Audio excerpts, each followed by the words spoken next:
કેટલાક બાળકો જન્મજાત અને ગર્ભમાં હોય ત્યારથી મૂત્રાશયના દર્દોથી પીડિત હોય છે। આવા બાળકોને તપાસી અને નિઃશુલ્ક ઓપરેશન છેલ્લા 18 વર્ષથી ખેડા જિલ્લાના નડિયાદમાં આવેલી વિશ્વ પ્રસિદ્ધ મોરજીભાઈ પટેલ યુરોલોજીકલ હોસ્પિટલ એટલે કે કિડની હોસ્પિટલમાં કરવામાં આવે છે। આ ઓપરેશન કરવા માટે ભારતના હાલમાં અમેરિકા ચિલ્ડ્રન હોસ્પિટલમાં સેવા આપતા ડોક્ટર અસીમ શુક્લા, ડોક્ટર પ્રમોદ રેડ્ડી સહિત અન્ય 4 ડોક્ટરોની ટીમ આ ઓપરેશન કરી રહી છે।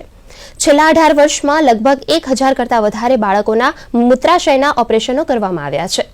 મૂત્રાશયના દર્દો દૂર કરવાનું ભગીરથ કાર્ય કરી રહ્યા છે। બાળકોના જન્મજાત ખોડ અને બાળકોના જે પીડિયાટ્રિક યુરોલોજીના પ્રોબ્લેમ હોય એના માટે આપણે ત્યાં 2 ડોક્ટરો આવે છે અમેરિકાથી એમની ટીમ સાથે જન્મજાત ખોડ જે બહુ ડિફિકલ્ટ ટ્રીટ કરવું હોય છે એમનું એક ટ્રીટમેન્ટ ઓપરેશન કરે છે। અત્યારે જે ઓપરેશન થઈ રહ્યા છે એમાં જન્મજાત ખોડ જેમાં છોકરાઓમાં ટેસ્ટિકલ ઉપર હોય અથવા હાઇપોસ્પીડિયાસ હોય બધા સ્પેશિયલાઇઝ વસ્તુઓ છે એ આવી અને ઓપરેશન કરે છે।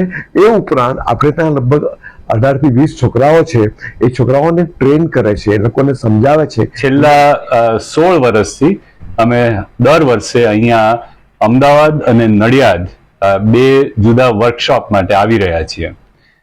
સિવિલ હોસ્પિટલમાં અમે બ્લેડર એક્સ્ટ્રોફી કરીને એક જે જન્મજાતનો એક રોગ છે એને અમે ફિક્સ સમૂહ કરતા હોઈએ છીએ આખી ટીમ લઈને। અને અહીંયા આવવાનો અમારો ધ્યેય એ છે કે પીડિયાટ્રિક યુરોલોજીનું નોલેજ વધારવું, એ સ્પેશિયાલિટી અહીંયા આ દેશમાં આગળ મૂકવી।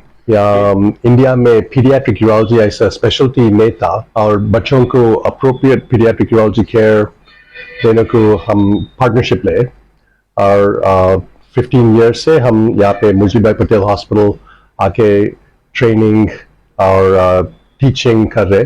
कपल ऑफ डेज यहाँ की रह के क्लिनिक करते हैं, ओपीडी करते हैं और सर्जरीज करते हैं।